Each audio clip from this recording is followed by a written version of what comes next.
What a phenomenal move that is there. And that's Ringer van der Zande. There's a crash. It's the Porsche. The WeatherTech Porsche has gone around in GT Le Mans. Brand new car. Big effort for these guys this year. That is not the way they wanted to start the race. Very lucky, though. Let's see how this happened. Kevin Estra. Second car on the right back. Oh, he gets hit by the Rahal Letterman Lanigan BMW. Yeah, that's Bruno Spengler aboard that move to a liveried car. So he gets into the back of him, turns in. There'll be a penalty for that one. Oh, my goodness. Man, there was some hard contact there. It'll be interesting to see if there is any damage to either of these cars. And Dale, you don't want to get into any argy-bargy at this stage of the game as we see a LMP3 car. That's the 47 Motorsports LMP3 car turned around at the International Horseshoe. Easy to get done there with the traffic as it funnels down. Good patience there to get that thing turned around, wait on everybody to go by. That's Ryan Norman behind the wheel. Another car here having trouble off the racetrack. Wonder if that's who had contact. Looks like that right front suspension may be damaged. Yeah, that's Kranz. This will tell us. Oh, looks like there could have been 3 wide there. Yeah, I think he might have broken a toe link.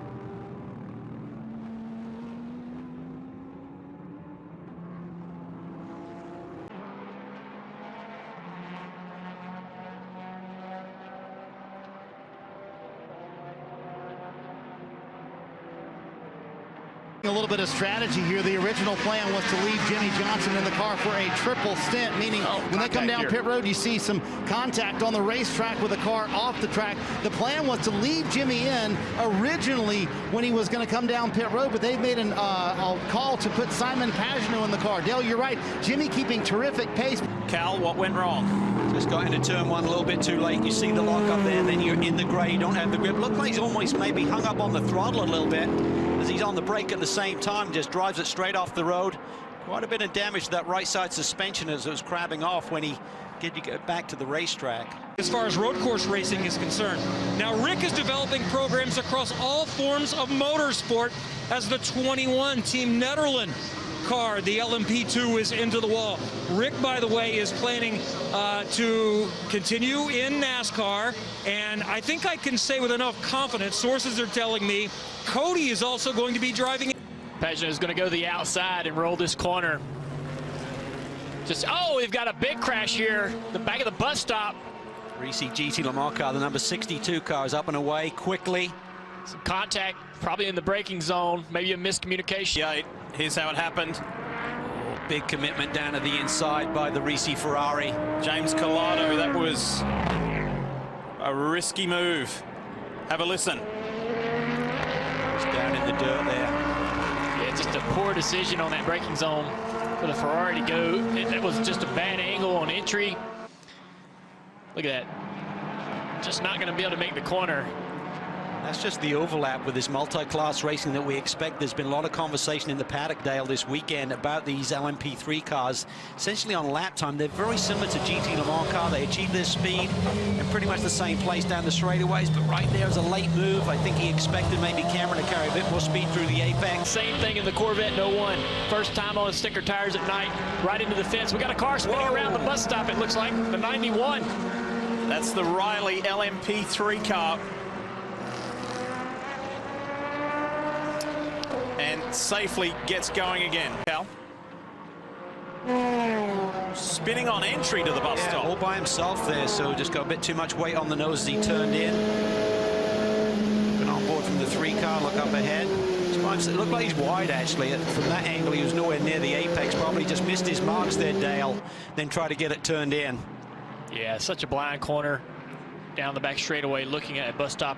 Only rail reference. Now, Junior, here's how it went down.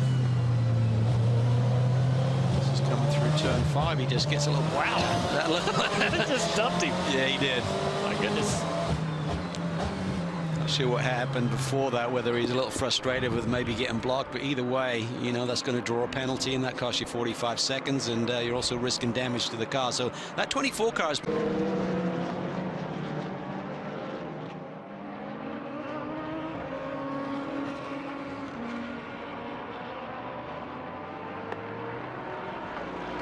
It's had a scary moment.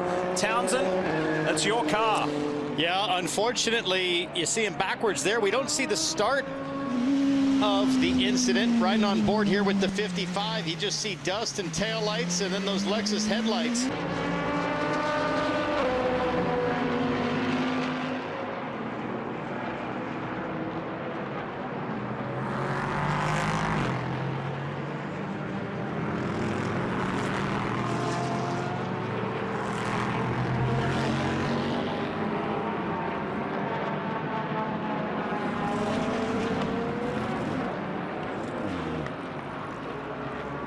They've got some aerodynamic issues. Now, this incident happened, Junior, just a moment ago with Olivier Pla in the Sirius XM Auto Nation Maya Shank Acura. Racing this year. How excited are you for that? I'm beyond excited. Thankfully, we got some announcements coming out on Wednesday, so I'll kind of leave some of that for speculation at the moment, but definitely beyond blessed. The Lord has just really opened up a lot of doors for 21, and just can't wait to get after it, really. Cover than it started with. Let's see what happens. So you've got the LMP3 car coming into the brake zone behind the Porsche. And interesting, we've seen this with a couple of LMP3 cars. I think they get in there halfway into the corner, and Team's done a terrific job finding the replay. Here it is. cars are already backwards as they come into the shot. This is the 16. Oh.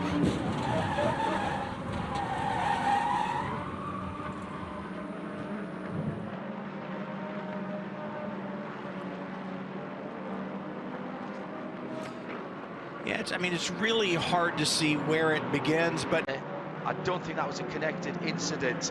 It was down at turn number 6. Oh, well, I say that.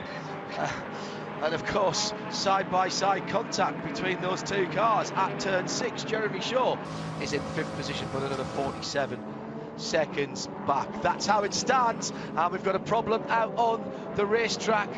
That was Nico Lapierre that's just left the pit in that 52 Wins sponsored machine, and he's had contact.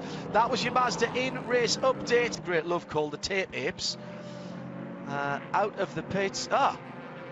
Well, now that was interesting, because it's the there was another prototype right in there. Day at Daytona, and this is a Porsche getting into that signage, Cal. That's the WeatherTech Porsche getting into the WeatherTech sign. That was a big slide there through the bus stop. Pretty wild there. Kevin Astra behind the wheel. Yeah, he was overcooked right from entry, it looked like. Yeah. I mean, oh yeah. He was drifting. Kevin's Rolex 24 has been an adventure, starting with the start. I would think so if you look at the trend so far in this race, but right now it's all about the battle for the lead. Kobayashi down on the inside, deep on the brakes, they touch! Around goes Kobayashi! That was just taking it over the line there a little bit. AJ Allmendinger now on the attack. Kobayashi has to respond here. I'm not sure there'll be much damage. It should just be the delay. May have flat spotted the tires, but that's just too much aggression at this stage of the game with today.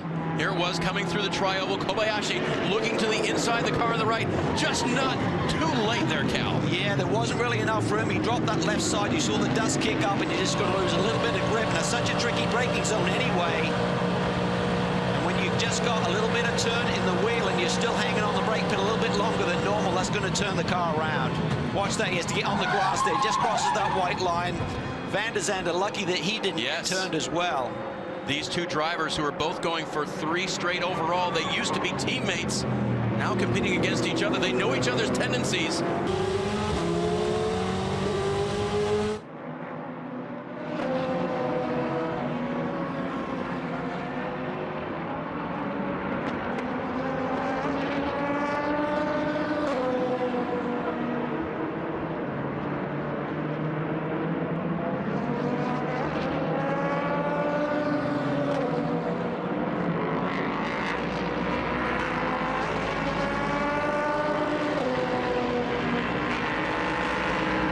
is an incident down into the bus stop there. Ted Giovanna's down to the inside in the Team TGM Porsche on his Rolex debut. That's the white car getting into the side of Ben Keating.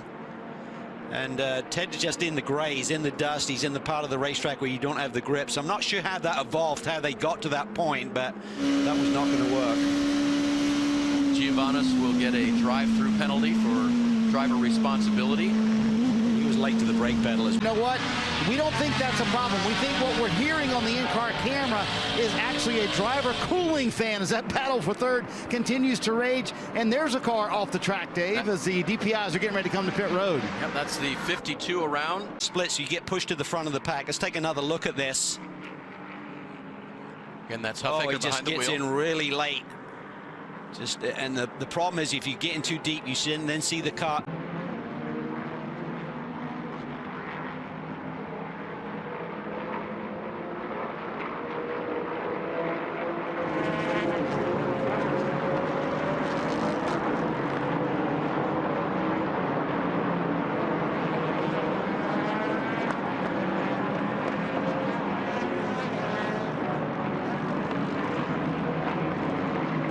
The 21, Cressoni really trying to put the pressure there on Ellis and the Mercedes. Ellis, remember, a rookie in this event. Oh, down to the inside, they're going to make contact. And around goes the 21, Cressoni, and into the tire barrier barely. Cressoni was trying to squeeze Ellis there in the brake zone, hold him tight. Ellis got a little squirrely. There was contact, the Ferrari into the wall.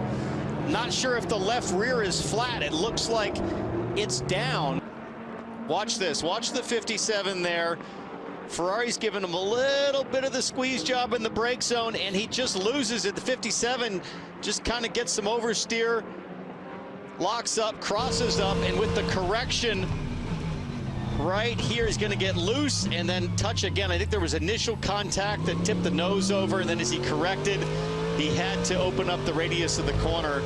And Cressoni, former teammate of mine, comes out the loser in that one. Hopefully not. We got a shot to get a podium, and that was our goal all along.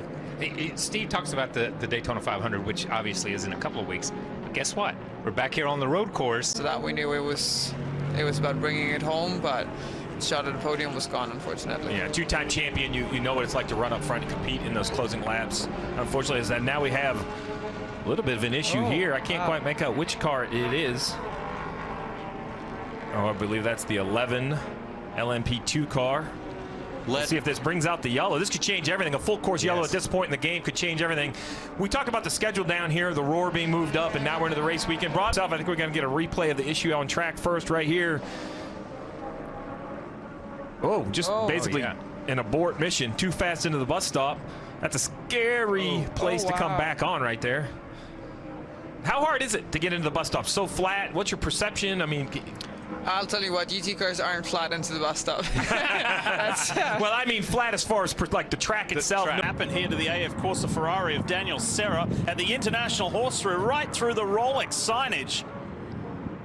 Wow, well, there had to be a glancing blow, I would think, into the brake zone there. Fortunately,